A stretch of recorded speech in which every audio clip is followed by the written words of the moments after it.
June 12, 1560. A 26-year-old warlord called the Fool of Owari faces an army 10 times his size. His advisors urge surrender. His retainers whisper that the clan is doomed. Instead, he performs a death dance, eats breakfast standing up, and rides out with just 6 men to attack 25,000 soldiers. What happens next is the greatest military upset in samurai history, and the battle that would change Japan forever. The following is the story of the Battle of Okehazama, where 2,000 men defeated an army of 25,000. A thunderstorm became divine intervention, and a fool proved to be a genius. But to understand just why this victory was so impossible, we have to understand just how screwed Oda Nobunaga really was. Japan in 1560 was a nightmare. The Sengoku period, the age of warring states, had turned the entire country into a bloodbath lasting over a century. The Ashikaga shogunate was a joke, the emperor powerless, and about 250 warlords were busy trying to murder each other for control of Japan's provinces. Kyoto had been burned to ash. Traditional hierarchies meant nothing. This was the age of Gekkokujo, those below overthrowing those above, where peasants could become warlords and nobles could die in ditches. In this confusion, 3 powers dominated central Japan. In the north, legendary rivals Takeda Shingen, the Tiger of Kai, and Uesugi Kenshin, the Dragon of Echigo, confronted each other in their epic battles. To the east, the Hojo clan controlled the Kanto region from its fortress at Odawara. Most of all, however, Imagawa Yoshimoto held 3 whole provinces on the crucial Tokaido Highway, which was the main route to Kyoto. Standing directly in Imagawa's path to the capital, however, was one very small, very problematic obstacle. Oda Nobunaga, Lord of Owari Province and universally dismissed as an incompetent fool. Now let's discuss the reputation of Oda Nobunaga in 1560 because it was spectacularly bad. The man wore sleeveless bathrobes in public. He tied his hair with crimson and green threads while carrying swords in vermilion sheaths. He ate melons while riding backwards on his horse through the streets of Nagoya. He danced in female clothing in taverns, wrestled with commoners, and hung out in brothels with low-born friends. At his own father's funeral in 1551, teenage Nobunaga committed the ultimate breach of etiquette by throwing the ceremonial incense at the altar rather than offering it respectfully. His behavior was so outrageous that his beloved mentor, Hirate Masahide, committed seppuku in 1553, specifically to shame his young lord into acting responsibly. It didn't work. Nobunaga earned the nickname Outsuk, the Great Fool or the Fool of Owari. But here's what nobody appreciated at the time. The fool was playing them all. While everyone dismissed him, Nobunaga was methodically eliminating his rivals. He assassinated his own rebellious brother in 1557. He crushed competing branches of his clan. By 1560, he had just finished unifying Owari Province, but it was a single, relatively small domain. He could field maybe 3,000 troops on a good day. His father-in-law, who might have sent reinforcements, was already dead. Other daimyo looked upon Nobunaga as a mere upstart with grandeur schemes. Perfect. Now meet Imagawa Yoshimoto, age 42, the exact opposite of everything Nobunaga represented. Born the 3rd son of his clan, Yoshimoto had been sent to become a Buddhist monk as a child, and received an excellent education in Chinese literature, Zen philosophy, tea ceremony, and waka poetry. When his elder brother died, he fought a brutal succession war and won, taking power in 1536. He spent the next 24 years building one of the most formidable power bases in Japan. By 1560, Yoshimoto controlled Suruga, Totomi, and Mikawa provinces, 3 rich domains which made him known as Kaido Ichi no Yumitori, the #1 archer of the Tokaido, or more dramatically, the greatest daimyo of the East. He claimed descent from Emperor Seiwa. There was an ancient saying concerning his clan: should the shogunate line perish, the Kira will succeed. Should the Kira line perish, the Imagawa will succeed. Yoshimoto had legitimate claims to become shogun himself. He created sophisticated legal codes that other daimyo copied. He conducted land surveys and tax reforms. He transformed his capital at Sumpu into a cultural center with a printing press. He blackened his teeth and powdered his face white like Kyoto nobility. And in 1554, he cemented a tripartite alliance with Takeda Shingen and Hojo Ieyasu, the three most powerful warlords in eastern Japan, securing his flanks completely. Yoshimoto was wealthy, cultured, and both politically and militarily legitimate, commanding 25,000 professional soldiers. Historians labeled him the warlord closest to conquering Japan. In May of 1560, he resolved to march on Kyoto. The only barrier between him and the capital was this imbecile in Owari. On May 12, 1560, Yoshimoto left Sumpu with his army, heading west on the Tokaido Highway. Among his vanguard is the young Matsudaira Motoyasu, the future Tokugawa Ieyasu, leading troops from Mikawa. Yoshimoto aimed to bring 40,000 troops into the field, although the actual number was closer to 25,000, but psychological warfare matters. His aims were clear: crush the Oda, march to Kyoto, and set himself up as the power behind, or instead of the shogunate. The Imagawa forces first captured several border castles that had already defected to their side, then on the morning of June 12th launched coordinated assaults on Nobunaga's frontier fortresses. Matsudaira Motoyasu's forces attacked Marune Fort. Other divisions hit Washitsu Fort. By 10 a.m., both fortresses had fallen. Every single defender was killed, including both fort commanders, Sakuma Morishige at Marune and Oda Hidetoshi at Washizu.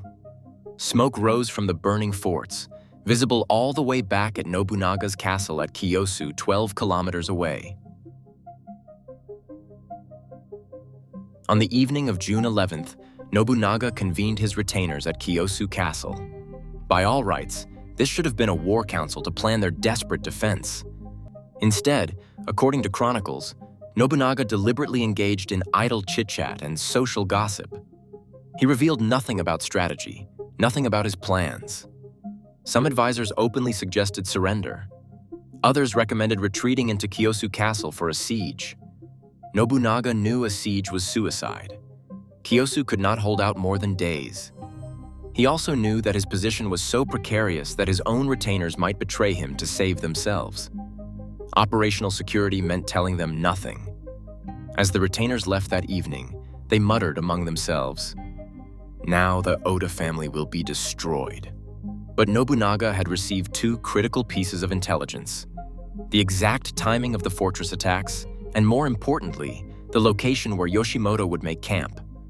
A narrow gorge at Okehazama, a place Nobunaga knew intimately from falconry hunts in his youth. He had a plan. It was insane. It was the only chance.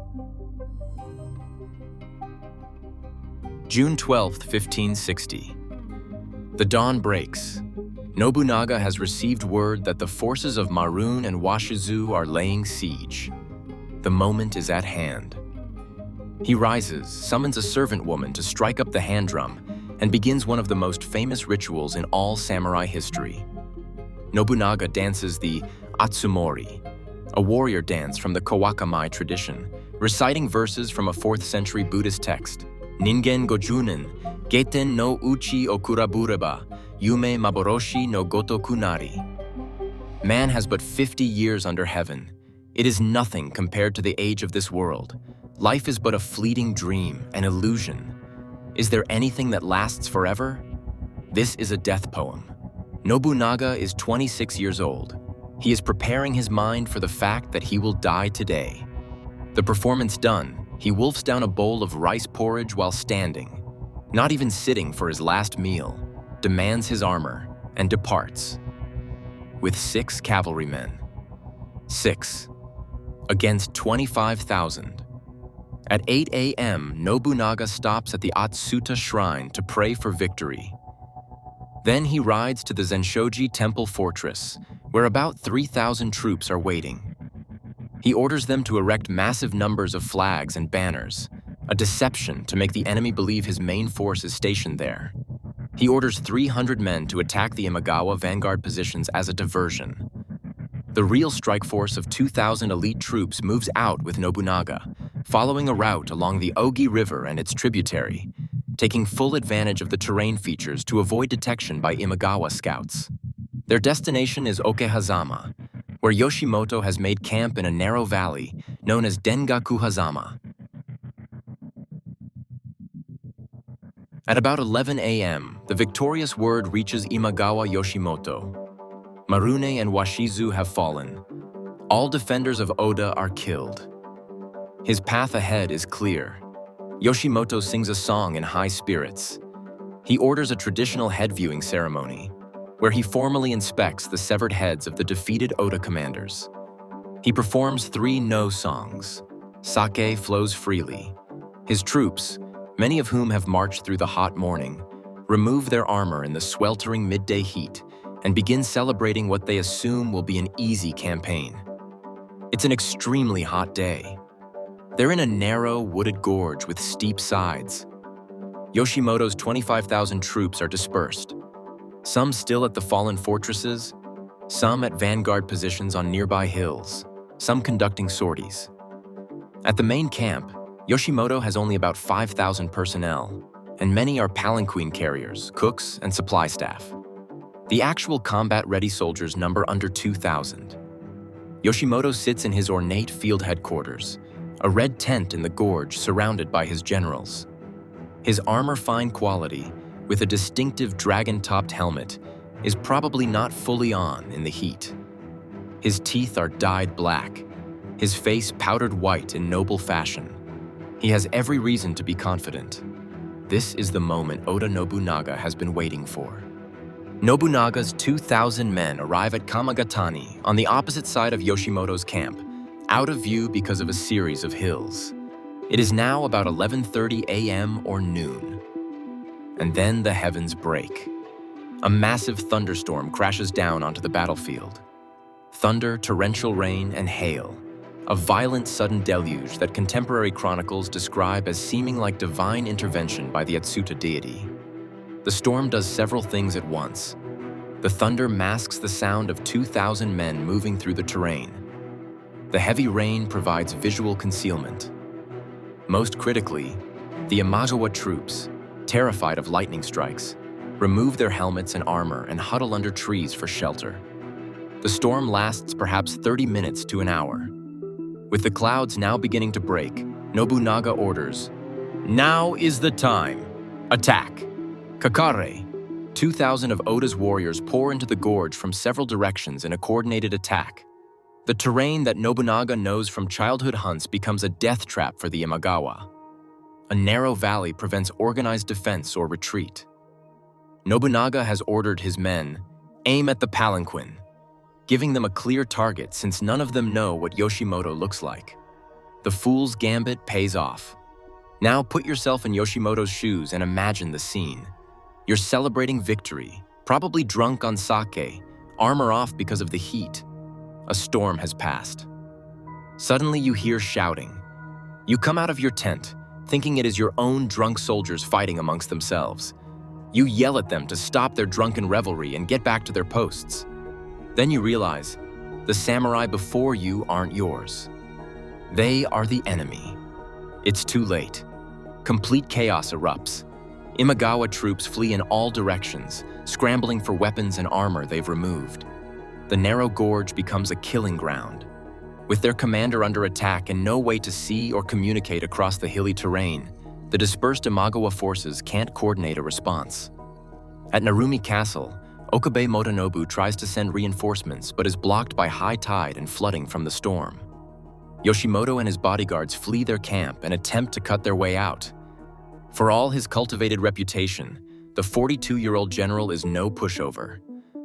When an Oda samurai named Mori Shinsuke attacks him with a spear, Yoshimoto cuts through the spear shaft and slashes into the man's knee. But another of Oda's warriors, Hattori Koheta, tackles Yoshimoto from behind. The killing blow falls and Hattori Koheta takes his head. The battle is over in about 2 hours. With Yoshimoto dead and nearly all senior officers killed, the Imagawa army disintegrates. Over 2,500 lie dead. The survivors surrender or flee eastward.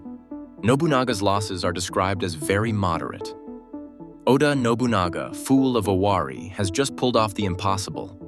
Yoshimoto's severed head, teeth dyed black, face powdered white, supposedly with one killer's finger still in his mouth, is presented to Nobunaga. The next day, a formal identification ceremony takes place at Chofukuji Temple, where swords are washed in Chigatana Susugi Pond. Yoshimoto's prized ancestral sword, the Yoshimoto Samonji, becomes Nobunaga's trophy. The head is later used in negotiations to convince Okabe Motonobu to surrender Narumi Castle, then returned to the Imagawa for burial. Yoshimoto's body, too decayed to transport, is buried separately in Mikawa. Today, 7 granite pillars mark the battlefield, the first bearing the inscription, "Imagawa Yoshimoto was killed here." Nobunaga donates a 400-meter earth wall to Atsuta Shrine as thanks for what seemed like divine favor, that perfectly timed storm. The Battle of Okehazama did more than save the Oda clan from certain destruction. It set in motion the complete reunification of Japan. Matsudaira Motoyasu, who had fought that morning to capture Marune Fortress for Yoshimoto, returned now to Mikawa Province, regained his ancestral lands, changed his name to Tokugawa Ieyasu, and in 1562 forged an alliance with Nobunaga that would last 20 years. Without Okehazama, there would have been no Tokugawa shogunate, no 265 years of peace under Tokugawa rule. The Imagawa clan collapsed completely. Yoshimoto's son Ujizain proved incompetent. Within a decade, the Imagawa lost everything to the Tokugawa in the south and Takeda in the north. Ujizane eventually ended up as a ceremonial official in Ieyasu's administration, a dependent of his father's former vassal. And Nobunaga? The victory transformed him overnight from dismissed fool to recognized genius. He attracted talent and allies. In 1567, he conquered Mino Province and adopted the seal Tenka Fubu, cover all under heaven with military might, revealing his ambition to unify Japan. In 1568, he marched on Kyoto and installed a puppet shogun. In 1573, he expelled that shogun, ending the Ashikaga shogunate that had ruled since 1338. Over the next 22 years, Nobunaga remade Japanese warfare-massing firearms at Nagashino in 1575, building the magnificent Azuchi Castle, breaking the power of Buddhist military orders, destroying traditional barriers to trade and commerce. He promoted talent based on merit rather than birth, elevating low-born generals such as Toyotomi Hideyoshi and Akechi Mitsuhide. When Nobunaga died in 1582, betrayed by Akechi at Honnō-ji Temple, committing seppuku at age 49, 1 year before his 50 years, he had unified central Japan and broken the power of every institution that resisted change. Hideyoshi completed the unification by 1590. Ieyasu established the Tokugawa shogunate in 1603, bringing stability that would last until 1868. None of it happens without Okehazama. What made this victory possible? Yes, the thunderstorm helped, but plenty of battles have storms. The real factors were perfect intelligence indeed. Nobunaga knew precisely where Yoshimoto would be and when his forces would be dispersed. Intimate terrain knowledge. Those childhood falconry hunts paid off. He knew every valley and ridge. Strategic deception. The dummy force at Zenshoji, the diversionary attack, the secret night march, all textbook misdirection. Force concentration. Nobunaga didn't try to defend everywhere. He let the border forts fall to tie down enemy troops, then hit the enemy commander with everything he had. At the point of decision, it wasn't 3,000 versus 25,000. It was 2,000 versus 2,000. Aggressive spirit. When every advisor said surrender or hide, Nobunaga attacked. Only a strong offensive policy could make up for the superior numbers of the enemy. Personal leadership. Riding out with 6 men, performing the death dance, leading from the front, this inspired his troops to attempt the impossible. But perhaps most important, Nobunaga understood something profound. He was, in Buddhist terms, already dead. Man has but 50 years. Life is a fleeting dream. When you fully accept that death is certain, there's nothing left to fear. You can attempt the impossible because you're not really gambling. You've already lost unless you gamble. The Imagawa had everything to lose and got comfortable. Nobunaga had nothing to lose and took the ultimate risk. In that narrow gorge at Okehazama, with thunder covering his approach and rain hammering down, desperation met complacency, and history turned on a blade's edge. The fool became the demon king. The underdog became the revolutionary. And Japan would never be the same. Final count: 2,000 men, 25,000 enemies. Odds of 10 to 1 or worse. Complete victory. 2 hours. This is Okehazama, the battle where a man known as a fool taught the world that sometimes the craziest plan is the only sane option. What do you think? Was Okehazama the greatest upset in military history? Or do you know of an even more impossible victory? Drop your thoughts in the comments below. If this story left you wanting more legendary battles where the underdog shocked the world, hit that subscribe button, because history is full of moments when everything seemed lost, right up until it wasn't. And if you made it this far, you're part of the small percentage who actually finishes videos. Respect. Now go share this with someone who needs to remember that impossible is just an opinion. Until next time, stay epic and extraordinary.